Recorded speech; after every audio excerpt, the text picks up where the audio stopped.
Assalamualaikum warahmatullahi wabarakatuh. Alhamdulillahirabbil alamin nasta'inu ala umuri dunya waddin.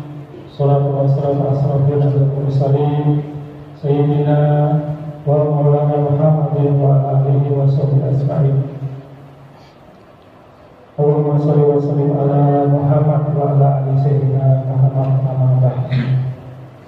Yang saya hormati Al-Ustaz Badar Safi, alhamdulillah beliau memberikan kesehatan, kemudian bisa hadir bersama-sama kita, insya Allah mengisi majelis taklim atau mengisi tausiah pada majelis taklim pada malam hari ini. Yang hormati Bapak Pembina Majelis Taqwa, yang hormati Bapak Imam, Bapak Balai Usaha, yang hormati Bapak Ketua Badan Amil, Bapak Wakil Ketua, seluruh pengurus Badan Amil, yang hormati Ibu Ketua, kalau sekiranya ada yang hadir, dan Ibu Pengurus KPI. Bapak Ibu jamaah Masjid Nurul Taqwa yang dirahmati, kita panjatkan kehadirat Allah SWT atas limpahan rahmat nikmat kepada kita semua. Pada malam hari ini kita semua masih diberikan nikmat iman, nikmat Islam, nikmat kesempatan, kesehatan. Alhamdulillah kita diberikan kemudahan untuk melangkahkan kaki kita di masjid ini, di masjid yang kita miliki dalam rangka majelis taklim. Salam dan salawat semoga tetap tercurahkan kepada Nabi Allah Nabi Muhammad SAW, keluarga, sahabat. Insya Allah sahabatnya bisa sampai kepada kita semua sebagai umatnya yang senantiasa menjalankan sunnah dan tuntunannya. Bapak Ibu jamaah Masjid Nurul Taqwa yang dirahmati Allah SWT, kita akan bertambah ilmu kita, pengetahuan agama kita, sehingga dalam menjalankan kehidupan ini kita mendapatkan keuntungan pada hati. Mari kita mengawali majelis taklim pada malam hari ini dengan bersama-sama melafazkan basmalah. Bismillahirrahmanirrahim. Kita akan mendengarkan Bapak Mengatur Tangguh dan Teman-teman bersama.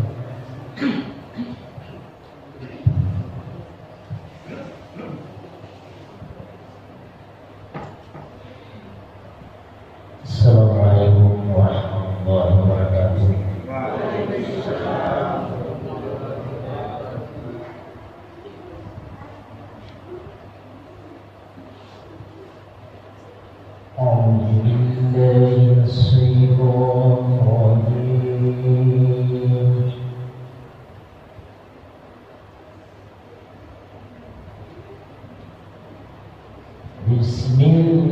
لعلكم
وَأْتُوا بِهِ مُتَشَابِهًا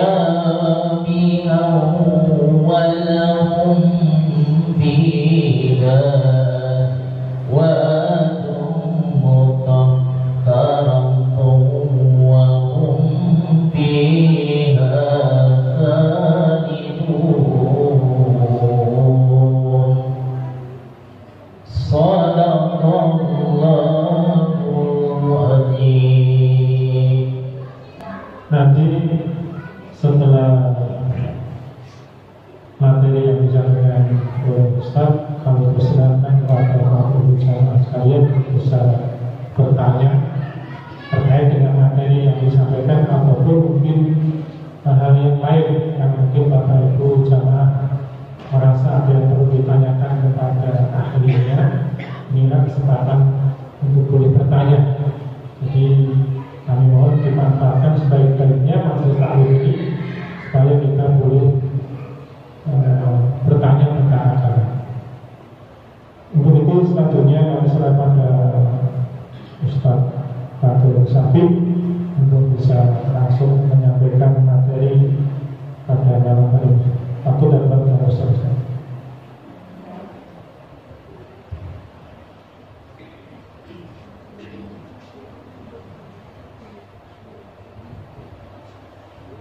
Assalamualaikum warahmatullahi wabarakatuh. Waalaikumsalam warahmatullahi wabarakatuh.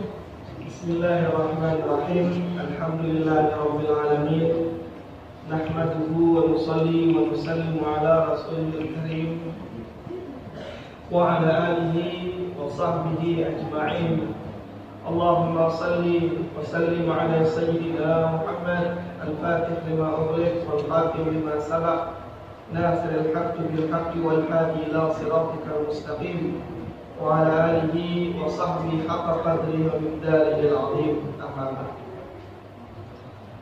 Bapak Ibu jamaah Masjid Nurul Taqwa yang sama-sama dirahmati Allah Subhanahu wa taala. Pertama-tama dan yang paling utama, dalam setiap saat, setiap hari kita jalani harus mengedepankan atau mengutamakan atau senantiasa selalu bersyukur kepada Allah Subhanahu wa taala. Keadaan apapun, bagaimanapun, tetap selalu senantiasa bersyukur kepada Allah Subhanahu wa taala. Kemudian yang kedua, salawat dan salam juga tidak lupa kita panjatkan pada yang mulia baginda Nabi besar Muhammad SAW. Nah, dengan sebab perjuangan beliau, doa beliau, juga beserta para sahabatnya hingga hari ini kita bisa mengenal agama Islam, mengenal Allah Subhanahu wa taala. Bapak Ibu yang sama-sama dirahmati Allah Subhanahu wa taala, di antara sekian banyak makhluk Allah, di antara sekian banyak hamba Allah, makhluk yang Allah ciptakan, kita ini dipilih oleh Allah menjadi makhluk yang namanya manusia. Makhluk Allah itu kan bukan manusia saja. Ada manusia, ada malaikat, ada jin, ada hewan, ada juga yang lain. Mungkin itu benda mati yang tidak bernyawa. Nah, di antara sekian banyak makhluk Allah itu kita dipilih menjadi makhluk yang namanya manusia. Yang mana manusia ini Allah ciptakan sebaik-baiknya bentuk. Walaqad khalaqnal insana fi ahsani taqwim. Allah berikan kepada manusia dua hal. Yang pertama akal pikiran, kemudian yang kedua hawa nafsu. Malaikat Allah hanya memberikan akal pikiran saja, tidak ada hawa nafsu. Sehingga malaikat itu tidak capek, tidak lelah, tidak perlu makan, tidak perlu tidur, kawin, itu malaikat tidak semua tidak mengalami hal-hal tersebut karena tidak punya hawa nafsu. Itu malaikat.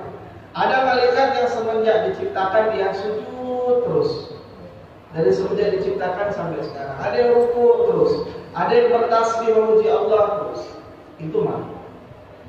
Kemudian hewan itu Allah ciptakan hanya dikasih hawa nafsu, tidak dikasih akal pikiran.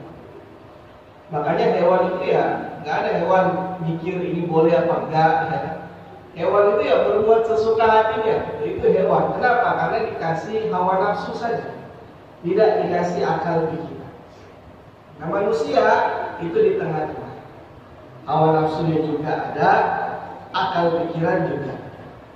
Sehingga manakala seorang manusia yang dia lebih bisa menggunakan akal pikirannya, hati nuraninya daripada hawa nafsunya, maka derajatnya akan lebih mulia dari para malaikat. Kenapa? Malaikat bisa ibadah sebanyak-banyaknya mereka ibadah wajar, gak punya hawa nafsu. Mereka bisa taat kepada Allah, ya wajar, gak punya hawa nafsu, gak punya rasa capek, rasa lelah, lapar, ngantuk. Nah manusia punya rasa-rasa semua itu, capek, ngantuk, dan hal yang lain, punya hawa nafsu. Tapi di tengah-tengah keadaan manusia yang seperti itu, dia bisa istiqomah mengerjakan kewajiban dia kepada Allah, istiqomah mengerjakan perintah Allah, maka derajat dia lebih mulia dari mereka. Ini manusia yang lebih bisa mengutamakan hati nuraninya, akal pikirannya daripada hawa nafsu, bisa menundukkan hawa nafsunya dan memenangkan akal pikirannya atau hati nurani. Nah sebaliknya juga ada manusia yang lebih mengutamakan hawa nafsunya daripada akal pikirannya. Dia berbuat hal-hal yang tidak layak, ya wajar hewan. Dia tidak punya akal pikiran yang bisa membedakan mana baik mana buruk. Tapi manusia, ya, maka bisa jadi menurunkan derajat manusia itu di sisi Allah, sehingga nilainya atau derajatnya bisa jadi lebih rendah daripada hewan. Maka jadilah kita seorang hamba Allah, seorang manusia yang selalu lebih memenangkan, mengutamakan daripada hati nurani dan akal pikiran kita ketimbang daripada hawa nafsu. Kita lelah, capek, tapi belum sholat, tetap harus sholat karena sholat perintah Allah. Kita haus, lapar, pengennya nggak mau dibandingkan daripada hawa nafsu. Maka dari itu, jamaah yang sama-sama dirahmati Allah Subhanahu Wa Taala. Tadi dalam ayat yang dibacakan yaitu diantaranya ya ayyuhan nasu ubudu rabbakumul ladzi khalaqakum wal ladzina min qablikum la'allakum tattaqun, dalam surat Al-Baqarah. Wahai manusia, sembahlah Tuhan kalian yang menciptakan kalian dan orang-orang sebelum kalian. Jadi kita itu 99% diciptakan oleh Allah. Ada 1% yang wujud dengan sendirinya atau tanpa diciptakan oleh Allah atau diciptakan oleh selain Allah. Maka orang seperti ini imannya tidak diterima, imannya rusak. Kita harus punya keyakinan seluruh makhluk yang ada di dunia ini, yang dulu, yang sekarang, dan seluruh isi daripada alam semesta beserta seluruh isinya itu hanya diciptakan oleh Allah. Selain Allah tidak ada yang ikut dalam menciptakan apa. Untuk apa? Ada bina. Agar apa? Dan kita menjadi orang bertakwa. Itu tujuan kita menghambakan diri kepada Allah. Maka dari itu di dalam Al-Quran kalau kita lihat banyak sekali keutamaan atau keuntungan orang-orang yang memang dalam dirinya, dalam hati itu ada sifat takwa. Takwa itu kata Nabi, at-taqwa hahuna. Nabi mengatakan at-taqwa hahuna. Takwa itu di sini sambil menunjuk ke dada, ke hati. Ya. Jadi takwa itu ya dalam hati. Kita nggak bisa menilai orang itu takwa nggak bertakwa dari zahirnya, dari tampilan luarnya gitu. Cuman memang orang kalau dalam hatinya ada sifat takwa, itu zahirnya atau luarnya atau anggota tubuhnya itu akan tampak daripada amal-amal kebaikan apa yang ada di dalam hatinya. Di dalam Al-Quran Allah berfirman, ya ayyuhalladzina amanu taqullaha haqqa tuqatih. Wahai orang-orang yang beriman, bertakwalah kalian dengan sebenar-benarnya bertakwa. Di sini Al-Habib Abdullah bin Alawi Al-Haddad beliau mengatakan, wa ka'annahu subhanahu qad jama'a fit taqwa jami'al khairat al-'ajilah wal ajilah.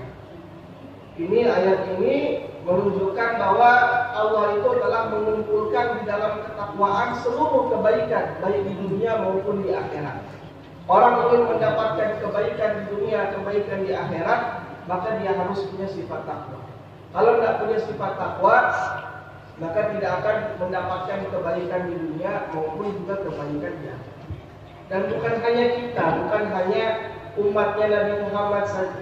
Umat nabi-nabi terdahulu pun Allah perintahkan juga untuk bertakwa. Sebagaimana di dalam surat An-Nisa Allah berfirman, "Walaqad wassayna alladziina utul kitaba min qablikum wa iyyakum an tattaqun." Dan sungguh kami telah berpesan, berwasiat kepada orang-orang yang diberi kitab sebelum kalian dan juga kepada kalian, an tattaqullah. Berpesan apa? Untuk bertakwa kepada Allah Subhanahu wa taala. Orang-orang yang diberi kitab itu siapa? Umat Nabi Musa dan Nabi Isa, atau umat Yahudi dan Nasrani. Itu disebut utul kitab atau ahli kitab, orang-orang yang diberi kitab. Maksudnya umatnya Nabi Musa yang diberi kitab Taurat, dan juga umatnya Nabi Isa yang diberi kitab Injil. Itu pun juga Allah berpesan, memerintahkan kepada mereka dan kepada kita umatnya Nabi Muhammad, anittaqullah, untuk selalu bertakwa kepada Allah Subhanahu wa taala. Sekarang bertanya, ya, takwa itu apa? Ya, takwa. Nah, takwa itu di sini juga Imam Abdullah bin Alawi Al-Haddad yang mengatakan takwa itu tidak ada satu kebaikan pun di dunia ini melainkan takwalah adalah jalan untuk menuju kebaikan tersebut. Orang bisa sampai pada puncak kebaikan tersebut mustahil kalau tidak dengan ketakwaan. Begitu juga takwa itu akan menjadi benteng, menjadi pelindung dari segala keburukan, kejahatan yang ada di dunia ini. Orang yang punya sifat takwa akan dijaga, dibentengi oleh Allah Subhanahu wa taala, baik di dunia maupun juga di akhirat. Sekarang takwa itu apa? Para ulama mengatakan, at-taqwa ibaratun an imtithali awamirillah ala wajtinabi nawahi zahiran wa batinan. Mastisy'ari ta'zimi lillah wal haibati wal khasyati wa rahmati minallah. Takwa itu adalah mengerjakan seluruh perintah-perintah Allah, tidak pilih-pilih. Saya ini kalau sholat, puasa, oke lah. Tapi kalau zakat, ya nantilah. Saya belum siap zakat, gitu. Nanti ya, padahal mampu berkewajiban. Perintah Allah, apalagi itu kewajiban, semua dikerjakan, tidak pilih-pilih. Itu yang pertama. Kemudian buat nabi nawahi, menjauhi seluruh larangan-larangan Allah, zahiran wa batinan. Baik yang zahir maupun yang batin, yang tampak tidak tampak. Artinya amalan kita, anggota badan kita, itu semuanya mengerjakan perintah-perintah Allah. Ya, kita sholat, kita puasa, kita zakat, itu kan tampak dari anggota badan kita, luar kita. Lalu batin kita, hati kita pun juga begitu, mengamalkan perintah Allah. Kita beriman, kita yakin kepada Allah, percaya dengan akhirat. Kemudian punya sifat-sifat yang baik, sifat tawadu, sifat rendah diri, sifat itu kan dalam hati. Jadi baik tampilan luar ataupun batin ya, dalam hati itu semua mengerjakan perintah Allah. Kemudian juga menjauhi larangan Allah, baik luar maupun batin. Jangan kita secara zahir tampilan luar kita berusaha menjauhi larangan Allah, tapi dalam hati kita banyak. Kemudian yang sunnah itu ya dikerjakan dan juga disempurnakan. Misalkan kita merengek karena sunnah kan ditinggalkan nggak dosa, ya memang nggak dosa, tapi rugi kalau kita tinggal. Kemudian di antara keutamaan orang yang punya sifat takwa itu selalu di mana-mana itu akan dibersamai oleh Allah, pertolongan Allah, perlindungan Allah. Dalam satu ayat Allah berfirman, "Wattaqullah wa'lamu annallaha ma'al muttaqin." Dalam ayat yang lain, "Innallaha ma'al ladzina taqaw wal ladzina hum muhsinun." Bertakwalah kalian kepada Allah dan ketahuilah sesungguhnya Allah akan bersama dengan orang-orang bertakwa. Dalam ayat yang lain, "Innallaha ma'al ladzina taqaw." Allah akan bersama dengan orang-orang yang bertakwa, wal ladzina hum muhsinun, dan orang-orang yang berbuat baik. Artinya membersamai sehingga di mana-mana dijaga oleh Allah, dibimbing oleh Allah, ditolong oleh Allah. Nabi Muhammad SAW ketika beliau dengan Sayyidina Abu Bakar di dalam Gua Hira, Gua Thur, dikejar-kejar oleh kafir Quraisy, dibunuh. Allah itu menolong beliau itu dengan sesuatu yang ajib, sesuatu yang lembut, yang mungkin orang nggak menyangka. Hanya memerintahkan seekor laba-laba untuk bikin sarang, ya, bikin sarang. Allah tidak kirim singa merekam mereka itu. Allah cuma kirim laba-laba kecil, suruh bikin sarang di mulut buah, selesai. Tidak satu pun dari mereka bisa menyakitinya. Ya. Jadi Allah itu kalau sudah menolong seseorang, membantu seseorang, sudah membersamai seseorang dengan pertolongannya, perlindungannya, rahmatnya, maka setiap langkah dia, setiap urusan dia semuanya mudah. Tapi kalau sudah Allah itu sudah jauh dari seseorang, ya kadang-kadang orang itu hidupnya apa-apa sulit, apa-apa nggak ada berkahnya, apa-apa susah, masalah banyak. Orang itu bisa selalu dibersamai oleh Allah, pertolongannya, penjagaannya, perlindungannya itu kalau punya sifat takwa kepada Allah. Kemudian dalam ayat yang lain Allah berfirman, wattaqullaha wa yu'allimukumullah. Bertakwalah kalian kepada Allah, maka Allah akan memberikan ilmu kepada kalian. Jadi orang itu kalau ingin dapat ilmu, di antara caranya juga harus punya sifat takwa. Ilmu di sini ya ilmu yang mendekatkan seseorang tersebut kepada Allah dengan perintah-perintah atau kewajiban-kewajiban dia kepada Allah. Ada orang menuntut ilmu, mencari ilmu, tapi tidak punya sifat takwa. Ya, cari ilmu, menuntut ilmu, tapi mungkin masih banyak atau masih mengerjakan perbuatan-perbuatan maksiat, sehingga ilmu itu sulit masuk. Nah, ada orang itu, kita lihat para sahabat tuh ada yang ketemu Nabi itu cuma beberapa hari saja. Mereka nggak tinggal di Madinah, tinggalnya di jauh-jauh dari Madinah. Ketemu Nabi cuma tidak lama, tapi menjadi orang-orang yang ya ilmunya sampai sekarang itu, atau riwayat-riwayat hadis mereka sampai sekarang masih diriwayatkan, masih dipakai. Kenapa? Berkah, ada ketakwaan, punya ilmu sedikit, ya, tapi dengan punya sifat takwa, ilmunya berkah sehingga bermanfaat. Ada orang punya ilmu banyak, tapi nggak punya sifat takwa, sehingga tidak berkah. Makanya kalau kita lihat, ya itu orang-orang yang korupsi masuk penjara itu kan kadang di sebagian itu kan orang-orang berilmu juga, ya kan, bukan orang bodoh juga, orang berilmu. Tapi kenapa Pak nggak bisa membedakan dengan ilmunya itu? Ya, bisa sebenarnya, cuma karena nggak punya sifat takwa. Ya tadi itu akhirnya tidak ada keberkahan, sehingga ilmu itu tidak bisa menjaga dia dari keburukan-keburukan. Kemudian dalam ayat yang lain Allah juga berfirman, wa may yattaqillah yaj'al lahu makhraja wa yarzuqhu min haitsu la yahtasib. Barang siapa yang bertakwa kepada Allah, Allah akan berikan kepada dia jalan keluar dari setiap kesulitan yang ada. Dan Allah akan berikan rezeki dari jalan yang tidak disangka-sangka. Orang hidup di dunia itu pasti punya kesulitan. Para nabi juga punya kesulitan, punya masalah. Dan dengan orang itu punya sifat takwa, setiap dia ada kesulitan, ada masalah, dia kembali kepada Allah. Dia berdoa, bermohon kepada Allah Subhanahu wa taala. Dia beristighfar, ya, menyalahkan diri sendiri, ya. Ini mungkin karena dosa saya, kesalahan saya. Dia beristighfar, mohon ampun kepada Allah, dan tetap terus istiqomah mengerjakan kewajiban dia kepada Allah. Maka orang seperti ini insya Allah Allah akan berikan jalan keluar dari setiap kesulitan yang dia hadapi. Kemudian Allah akan berikan rezeki dari jalan yang tidak disangka-sangka. Ada orang merasa rezeki itu kan gaji, kan rezeki itu bukan gaji. Ada orang gajinya besar, rezekinya sedikit. Ya. Gajinya besar, tapi ada asam urat, ada kolesterol, gula darah naik, sehingga gajinya besar, tapi tiap hari makannya bubur sama garam. Ya. Gajinya besar, rezekinya sedikit. Allah mampu memberikan seseorang itu rezeki dari jalan yang mungkin oleh orang itu dia tidak berpikir dia akan dapat rezeki dari jalan situ. Itu namanya rezeki yang tidak disangka-sangka. Ya.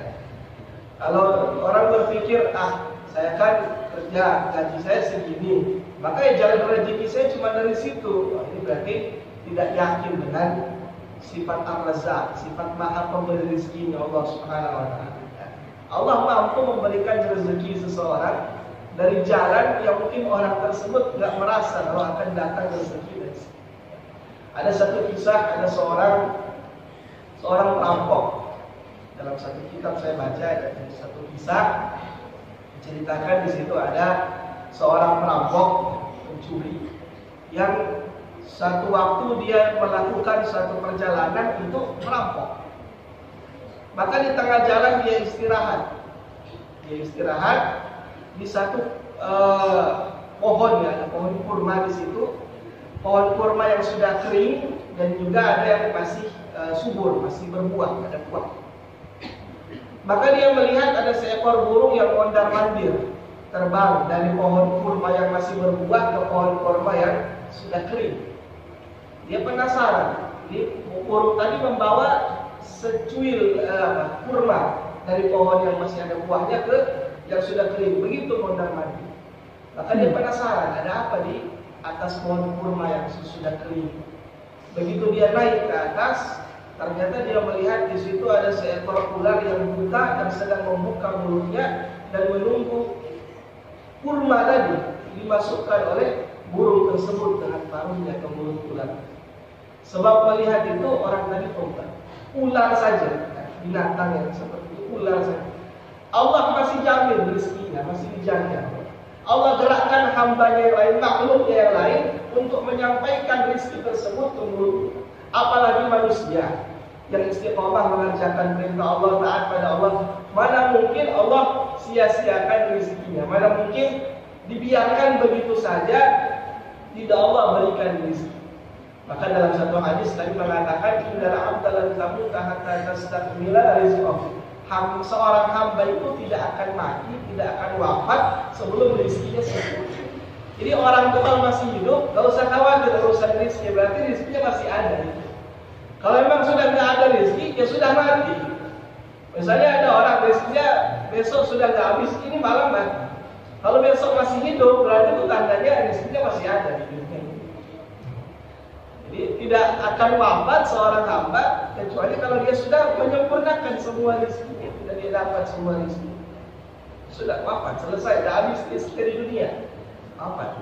Tapi kalau rezekinya masih ada, ya nggak usah khawatir. Kalau masih hidup tuh pasti masih ada rezekinya. Setiap musibah, masalah Allah kasih jalan keluar, dan Allah akan berikan dia rezeki dari jalan yang tidak dia sangka. Nabi berdoa, Allahumma ja'al rizqa ali Muhammadin quta. Ya Allah, jadikanlah rezeki keluarga Nabi Muhammad, keluarga Muhammad quta, secukupnya. Ya, secukupnya itu di mana? Ya cukup kawan. Ya. Pas mau beli rumah cukup, pas mau beli mobil cukup, pas mau nikah cukup. Ya. Itu namanya secukupnya. Ya. Jadi ya, cukup ya. Itu diantara keutamaan orang yang punya sifat takwa. Kemudian yang berikutnya, Allah menjanjikan surga. Pada puncaknya orang itu beramal. Pada puncaknya cita-cita seseorang, dia beramal, melakukan kebaikan, perintah Allah, apa? Menggapai ridho Allah dan meraih surga. Itu puncaknya. Cita-cita seseorang kan puncaknya itu, melakukan kewajiban dia, melaksanakan perintah Allah, kan itu puncaknya. Menggapai ridha Allah, sehingga dengan ridha Allah dia bisa masuk ke dalam surga. Dalam Al-Quran Allah berfirman, "Tilkal jannatul lati nurithu min ibadina man kana taqiyya." Itulah surga yang aku wariskan kepada hamba-hambaku yang bertakwa di antara mereka. Matalul jannatil lati wa'idal muttaqun. Dalam ayat yang lain Allah berfirman, perumpamaan surga yang surga tersebut dijanjikan bagi orang-orang yang bertakwa. Dalam ayat yang lain, innalil muttaqina 'inda rabbihim jannatin na'im. Sesungguhnya bagi orang-orang yang bertakwa di sisi Tuhan mereka jannatin na'im, ada surga na'im, surga tempat kenikmatan. Jadi Allah menjanjikan orang yang punya sifat takwa itu, punya ketakwaan itu ya surga. Maka sebagaimana takwa itu bertingkat-tingkat, surga itu juga berderajat-derajat, tidak sama. Ya kalau gambaran kita di dunia ada ekonomi, ada bisnis, ada VIP, ada VVIP, kan orang beda-beda. Ke surga itu ya secara pemahaman Buddha atau secara gambarnya begitulah. Ya namanya surga semua enak, tapi ada yang lebih enak lagi. Semuanya nikmat, tapi ada yang lebih nikmat lagi. Karena tingkatannya beda-beda. Sebagaimana amal seseorang, keimanan seseorang, ketakwaan seseorang itu, tingkatan amal seseorang itu berbeda-beda di dunia ini. Maka balasannya di surga, derajat di surga itu juga berbeda-beda. Tapi ya namanya surga, kata orang ya surga itu walaupun di emperan sudah enak ya kan. Memang enak gitu. Tapi masa mau di emperan? Kalau bisa kita cari yang lebih tinggi daripada itu. Kita kadang-kadang urusan dunia itu maunya yang semakin hari semakin baik, semakin hari semakin meningkat. Masa urusan akhirat kita yang rendah-rendah sudah merasa cukup. Nah, kalau bisa kita lebih tinggi ya kita raih yang lebih. Maka dari itu Allah menjanjikan surga kepada orang-orang yang bertakwa itu sebagai balasan daripada amal ibadah mereka, ketakwaan mereka, kebaikan-kebaikan yang mereka kerjakan di dunia. Itu puncak. Karena apa gunanya orang tersebut hidup di dunia, kemudian menyia-nyiakan umurnya. Begitu sampai di akhirat, surga tampak di hadapan mata. Orang iman, orang kafir, orang taat, orang maksiat, semuanya ingin mendapatkan itu. Tapi tidak semua akan Allah berikan itu. Hanya Allah berikan kepada orang-orang beriman yang bertakwa, yang taat pada Allah. Ketika orang itu rugi nggak dapat itu ya sungguh rugi selama-lamanya. Makanya serugi-ruginya orang, surga sudah Allah sediakan seluas langit dan bumi, bahkan lebih luas daripada itu. Tapi tidak satu kapleng pun kita dapat tempat di sana. Tapi kita nggak usah khawatir. Nabi menjanjikan, "Man qala la ilaha illallah, tsumma mata 'ala dzalik illa dakhala al-jannah." Atau kama ja'a fil hadits. Barang siapa yang mengucapkan la ilaha illallah kemudian dia mati atas keyakinan tersebut, keimanan dia kepada Allah, mati membawa la ilaha illallah Muhammadur Rasulullah, maka dia pasti masuk surga. Cuma orang itu kan masuk surga ada tiga. Ada yang masuk surga itu bila hisab wala adab, tanpa hisab, tanpa adab, langsung gara-gara masuk surga. Tidak lagi dihisab, tidak diadab langsung. Ada yang masuk surga itu ba'dal hisab, setelah hisab. Hisab dulu dimintai pertanggungjawaban dulu atas kenikmatan yang diberikan di dunia. Tapi karena isinya kebaikan semua, dia gunakan kenikmatan dulu, kebaikan semua, dia lulus masuk surga. Ada orang masuk surga itu ba'dal adab, setelah diadab dulu. Mungkin di dunia tuh banyak maksiat, ya sholat juga bolong-bolong, maksiat juga jalan terus. Tapi ketika wafat, ya alhamdulillah masih ada iman, masih ada la ilaha illallah Muhammadur Rasulullah. Akhirnya begitu di akhirat ada dosa-dosa yang tidak Allah ampuni, ya dicuci dulu, ya bersihkan dulu. Berapa lama nggak tahu, tergantung dosanya. Ya dicuci dulu, setelah dibersihkan, baru nanti dipindahkan ke surga. Ya. Dalam satu hadis dikatakan diangkat dari neraka itu sudah gosong, dimasukkan ke satu sungai atau air gitu yang namanya air kehidupan, ma'ul hayat. Kemudian diangkat bersih lagi dan dimasukkan ke dalam surga. Dan di jidatnya kalau tidak salah itu ada cap Jahannamiyun, alumni neraka Jahannam. Nah, itu dalam satu riwayat dikatakan begitu. Artinya apa? Orang yang wafat dalam keadaan membawa la ilaha illallah Muhammadur Rasulullah, Nabi sudah menjanjikan dia pasti masuk surga. Cuman ya ada yang langsung, ada yang dihisab dulu, bahkan mungkin ada yang diadab dulu, lalu kemudian masuk ke dalam surga. Dan surga itu yang kenikmatannya nggak seperti dunia, kekal, abadi selama-lamanya. Dalam surat Waqiah itu Allah cerita sedikit mengenai kenikmatan surga. Yatufu alaihim wildanun mukhalladun. Allah bercerita tentang kenikmatan surga. Anak-anak yatuf atau tawaf atau mengelilingi orang penduduk surga itu pelayan-pelayan yang rupanya bentuknya seperti anak-anak muda. Bi anwa'in wa abariq wa ka'sin min ma'in, bawa gelas, bawa kendi, diisi dengan arak dari sumber yang mengalir. Jadi di antara minuman orang ahli surga itu arak, khamar. Tapi arak yang tidak memabukkan. Bahkan ada sungai arak di surga. Ada 4 sungai. Sungai air yang bersih, sungai susu, sungai madu, sungai arak. Kemudian biaqwa bil wabari wa ka'sin min ma'in la yusaddauna anha wa la yumsikun. Habis minum itu arak enggak sakit kepala, enggak mabuk. Beda kalau di sini minum teler ya. Tapi kalau arak di surga itu semakin diminum semakin nikmat ya. Wa faqihatin mimma yatakhayyarun wa lahmi khairin mimma yashtahun. Mereka datang membawa buah-buah juga daging burung ya. Di antara makanan surga itu daging burung. Enggak tahu burung apa ya, daging burung. Wa faqihatin mimma yatakhayyarun wa lahmi khairin mimma yashtahun. Wa hurun 'ain ka'amtalil lu'lu'il maknun. Dan bidadari kata Allah bagaikan mutiara yang tersimpan. Itu kenikmatan orang ahli surga ya.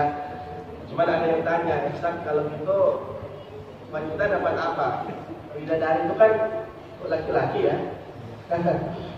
Wanita dapat bidadara atau apa?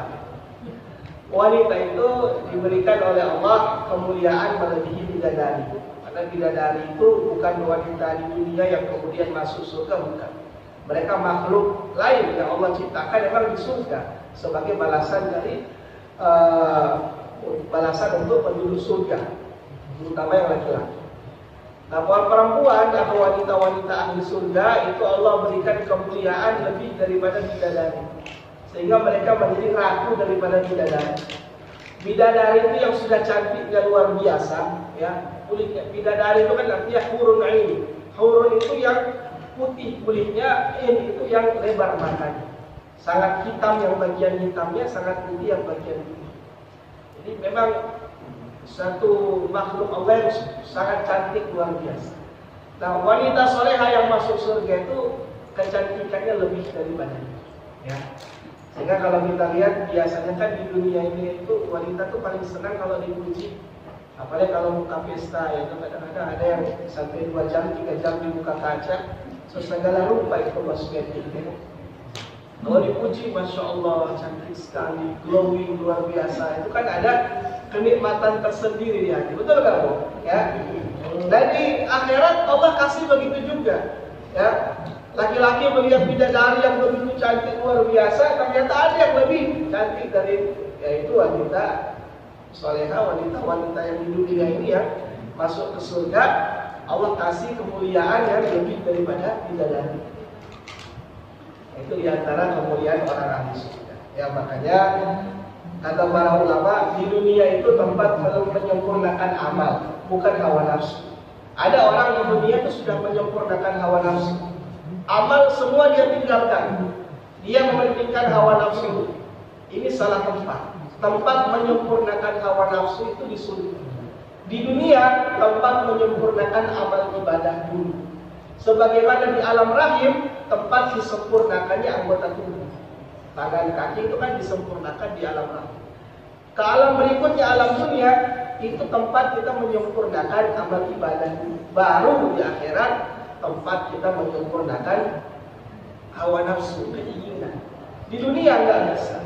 Orang mau suka makan ini, makan itu, ya senang, dia bisa, mungkin bisa beli. Tapi makan saja kilebe, kadang-kadang kolesterol naik, kadang pula. Jadi di dunia tuh meningkatkan hawa nafsu nggak bisa. Ya, ada orang senangnya kawin, yang paling istri satu, dia Pak. Di akhirat Allah sediakan yang lebih daripada itu. Makanya kata para ulama, orang yang menjanjikan umurnya di dunia ini, kemudian semua yang Allah janjikan di akhirat itu dia sia-siakan, dia tidak pedulikan, itu orang yang rugi sebenarnya. Karena masa depan seseorang itu bukan hari tua. Masa depan seseorang itu surga atau neraka, itu namanya masa depan. Kalau surga, itu masa depan sukses. Tapi kalau ke sebelah, itu yang masa depan suram. Jadi nggak bisa kita bilang, oh saya sudah kaya raya, banyak uang, saya bisa beli apa yang saya mau, masa depan sukses. Belum, karena itu belum akhir dari perjalanan. Masih ada perjalanan berikutnya. Kalau sudah finish dan di finish itu senang, bahagia, sukses, nah baru kita bisa mengatakan saya punya masa depan yang cerah, sukses. Tapi kalau di finish itu ya celaka, ya sudah. Ini sekedar mungkin yang bisa saya sampaikan. Intinya kurang lebihnya apa yang Allah berikan kepada kita di dunia ini, umur kita, harta kita, ataupun apapun itu yang Allah berikan kepada kita, waktu kita, kesempatan kita, ya, kesehatan kita, semuanya kita gunakan untuk hal-hal yang nantinya bisa bermanfaat buat kita di akhirat. Supaya ketika kita ke akhirat, kita tidak kosong, plong, tapi punya bekal, punya manfaat. Tidak hanya di dunia kita dapat, tapi di akhirat juga kita dapat. Karena umur itu modal.